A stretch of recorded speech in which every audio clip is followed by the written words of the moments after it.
the Great Tantra of Vajrasattva, equal to the end of the sky. While they are in a state of non-duality, they desire duality.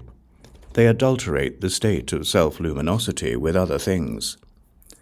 The wisdom of self-awareness has no name. Those who crave do not understand this, so they spin in the three domains, in the abodes of the 6 classes of living beings. Those who have experienced directly perceived awareness use transmission, awareness, and inference to obscure the meaning of self-arising non-conceptualization. They use this for the river of their thoughts about it. Compassion is projected from out of the state of luminescent wisdom, as if it were the end of the sky.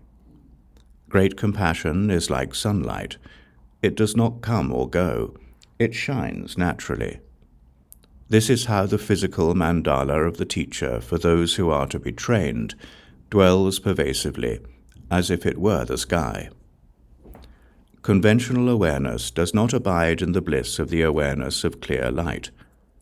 While the differences in our perceptions and thoughts about the way of the Dharma make the true nature of the 3 mandalas clear, the true nature of our samadhi takes form from out of the single true nature of this very dominion, and makes the realization of the bodhicitta clear.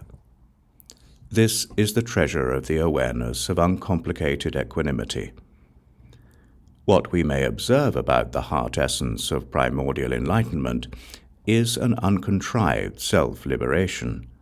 It is the body of bodies. It plays in our bodies. The finest body of self-luminous awareness has a physique that encompasses the sky, and making no search, it joins with the light of the sun. It encompasses everything. It cannot be spoken. The transmission of the baseless, rootless mind shines in everything. It does not think about itself. It appears to us as an embodiment of miraculously occurring playfulness. Awareness is not fixed. It cannot be visualized anywhere.